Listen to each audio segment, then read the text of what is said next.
asoosama warra abbaa wadaay asoosama warra abbaa wadaay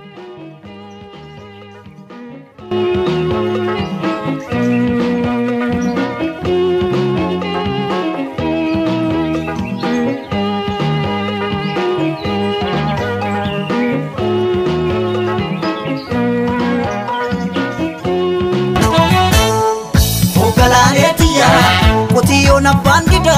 ya dida harkota kisa Ogalaetia kurra baranda dabe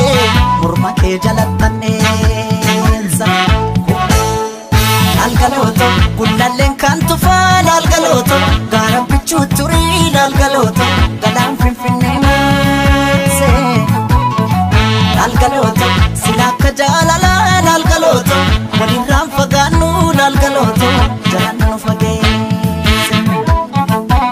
Zangitis waraana kallattii meeqaan isa weeraree dhuunfatame osoo garaan isaa beelaa hin jiree fi wayyaaleen miilaaf mataa isaa beela baasaa osoo gaabii matatti maratee fi tan darbate hofoo unxaa isaa dabalatee if irraa hin jijjiirinii fi hin miccin waggaa tokko dhumee lammaffaa lakkaawwachuudhaaf akka deemu dubbata. Kana hunda eega irra dhageeffate booda haasawa Zarraaf ilma abbaa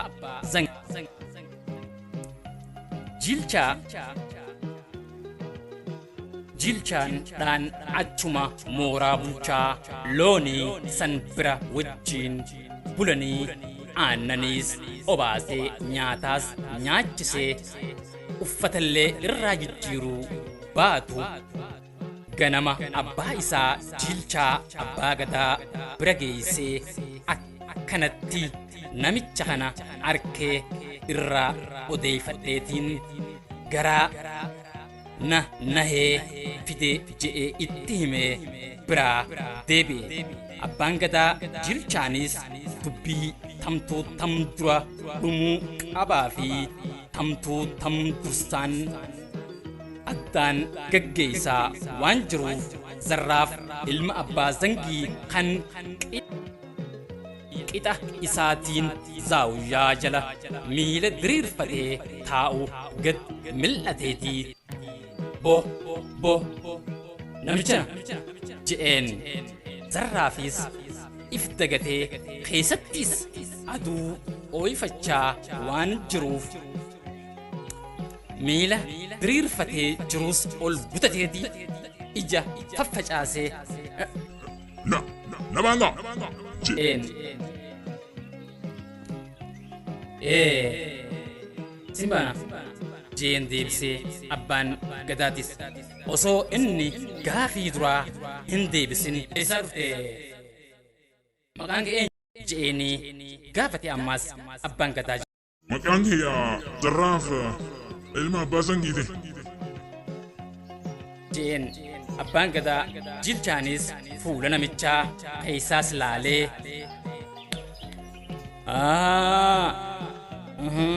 je'ee hafuura if keessa deeffatee haadimtoota isaanii yaamanii hootaa ja'aniini namticha kanaaf nyaata hanga quufutti kennaa fi san booda akka dhiqatu lagoos laalaa fi laga dhaqee haa dhiqatu je'eenii Jilchaan abbaan gadaan. Zarraaf ilmi abbaa Zangii eega lagoos arkatee gaabii darbatees firraa buusee tan matatti maratee fi qunxaas lagoo arkateen godhateen booda qeensa miilaatii fi harka kan akka haraamuu lukkichaatti miilarraa kophaa bahe saniin bishaan keessa oolchee firraa ciree wayyaalee jalatti maaddeeffattee qoreedhaan firraa guuree dee'isaatis tan injireen weerarte san aduu keessa firraa kaayee irraa yaasee madaa qubaatan wayyaaleen fuulli isaatii fi qaamni isaa akka nama eega ta'een booda abbaa gadaa jiilchaan yaamee amma akkam je'een amma xuruudha je'ee Zarraaf ilmi abbaa zangiitii fi deebiseefi Zarraaf eega bayyanateen booda abbaa gadaatiin yaadaa fi fedhii isaa gaafatee Zarraafis waan keeysaa kutee fi rakkoo dabartees yaadatee haala itti Israa'elii deemee fi roorroo beelaa fa'aa haasee namoota osoo wajjiin deemanii gargar faca'anii fi baqaaf kallattii garaa garaatiin akka karaa jiran fa'aa haaseetii ani inumaatu carraa qabeessa jechuudhaan dubbataa. Abbaan gadaa jiilchaanis Zarraaf loon bobbaasuullee baatu hanga ilmuu baratuu asuma naannawa keenya kana jiraatee heera aadaatii fi seera barachuun cinatti safuu fi afaanis haa cimsatuutii je'eenii hojjettoota isaatiin Zarraafis oolee bulee waan takka takka keeysaa baree ergannoofis tahee eega bifa namaa deeffateen booda ergamuufis waan ajajame dafee raawwachuu irratti adda durummaadhaan argamuu jalqabe. Bifa akka nyagoo harreessanis jijjiirrateetii buburraaquu eegale. Inumaatuu loon ilmuu qofa osoo hin tahin aannan raasuunillee beekame. Abbaan gadaa jiilchaa birattis fudhatama argate. Inumaatuu bakka diroo raasuu intala abbaa gadaa nyaaraan dudubbisuu fi sasseequu jalqabe. Bariiteen intalli abbaa gadaa jiilchaa hancufa irratti tuftee tuffattullee garuu suuta suutaan onnee isii banatee seenuun isaa hin oolle. Zarraaf lakkuma bubbulee baaduu dhadhaarraa raasee fi waan arge hunda hin balfuu nyaatee dhugee buuhii haaddannaan bariiteenis sasseequu fi eegalte. Suutuma suutaan nyaaraan isaan lachuu wal dubbisuu eegalan. Bariiteen intalli jiilchaadhaa abbaa isii biratti haalaa fi amala jabinaa fi dandeettii namicha kanaa dhaadheessuu eegalte. Abbaan gadaa jiilchaanis gamna gameeysotaa waan ta'eef Zarraaf yaamee ija isaa keeysa laalee haasoysisee eega laalee booda firraa hayyee deem je'eenii ammaas bariitee yaamee je'een Zarraafin yoo jaalate naa himi nan sodaatini je'een bariiteenis jaaladhe abbaa koo jetteeni abbaa isiitiif deebisaa akkanaa deebisteefi eegasii Zarraafis yaamee gaafatee eega dubbiin tana taatee haajaan taate je'eenii Zarraafiin bariitee kuusisee zaawiyyaa abbaan gadaa jiilchaa irraa teessuma jijjiirrate takkatti akka wajjiin galaniif haala mijjeessee fi galchanii goojjoo tanaan hanga godaa gahutti bariiteen tiyya loon haa tiifattu jechuudhaan loon re'ee gosa beelladootaarraa hundarraa qoodee fi hireen Zarraaf ilma abbaa zangiitiin boodarra dabaalamteetii booda akkasitti itti aante. Garuu Zarraaf itti toltee irraa jijjiiramnaan tura keessa obboleessa isaa kan gaafsan tiyyaan na baase jechuudhaan addaan faca'an yaadateetii galgala boohuu jalqabe. Xiqqoo turee bariitee jalaa miliqee fi iyyaafannaa obboleessa isaa guyyaa 15f eega barbaade booda argee kan qoonqoon zullalleessite kana fidee bariiteenis dhabamuu isaa abbaa isiitti waan himteef jechaaf Zarraaf gaafa obboleessa isaa fidee dhufu qaanfatee yookaan saalfatee ammaas nama keeti fidachuu kuttee walleenuu silaa yaadanaan ja'uuf sodaatee bariiteedhaan mari'atee goda xiqqoo goojjoo isaanirraa fagoo takko keeysa ibidda shidanii fi nyaataas geeysanii fi eega guyyaa 2 bubbuleen booda abbaan gadaa Jilchaan lafa doo'aarra dhaabbatee urjii waan lakkaa'uuf doowaa san irratti osoo dhaabbachuudhaaf deemuu isaa gabbahee doowaa tanarraa gamatti waachi ilaalaa jiru ibidda goda keeysaa billiq ja'u argee jara mana jiruun gad yaamee jara keenya maali kan goda keeysaa ibidda shitu je'een jarrinis jinnii ta'uu hin ooltu ja'aniitii shakkanii Zarraaf ilmi abbaa Zangii imala deemuu isaa waan beekaniif bariitee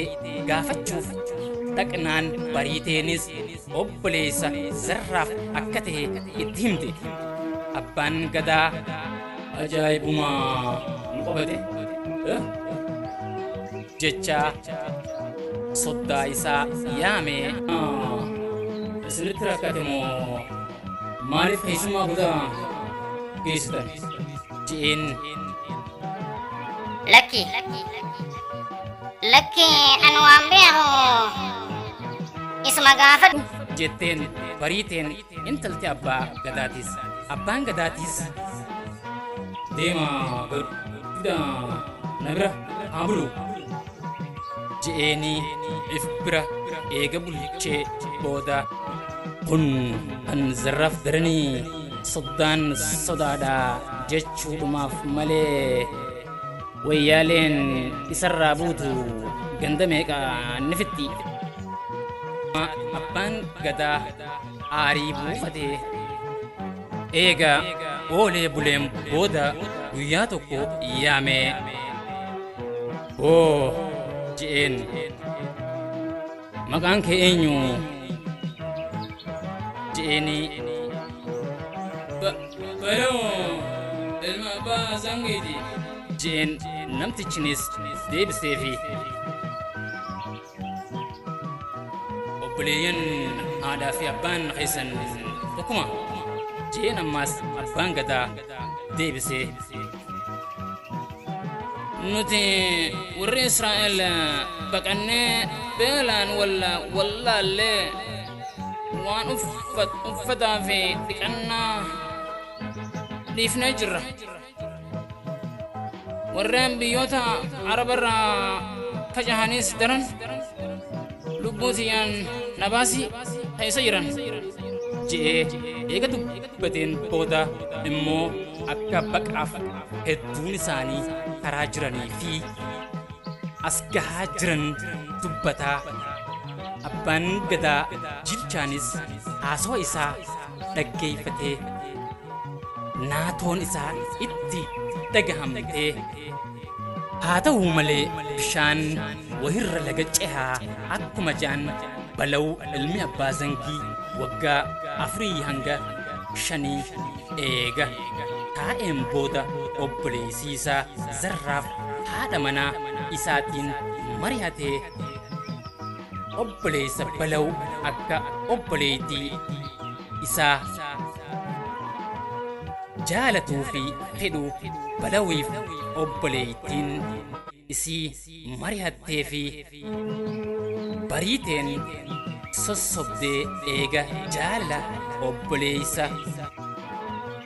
isitti eega geessiteen booda abbaan sii garuu aaree waan godhu dhabee namicha daran intala isaa guddoo tan obboleessa jaarsa isaatiif obboleettii isaa itti mari'atu sanatti hedduu aare. haa ta'u malee waan takka godhuu hin dandeenye. aarullee maa godhuu hin dandeenye. goda gaafa duraa dhufee geessan sanitti akka galfatu taasise. balawiis goda sanitti galfatee looniis hanga tokko kannanii fi lafa isaa tiiks lafa loon irra tiifatus naannawuma godaa san akka tiifatu kennamee fi hireen balawiis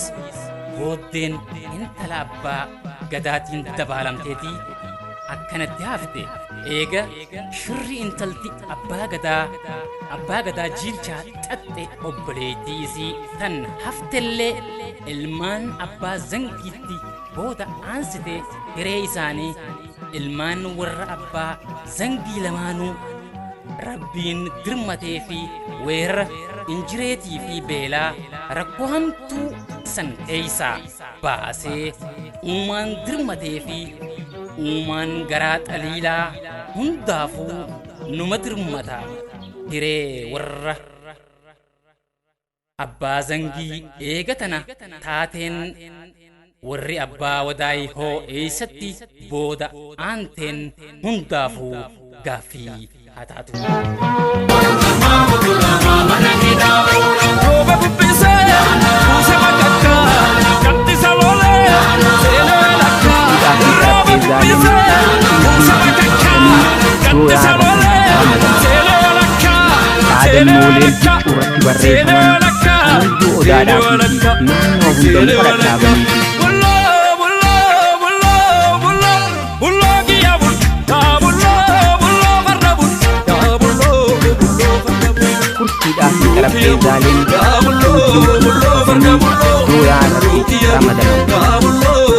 Aadannooleen huccuu irratti barreeffaman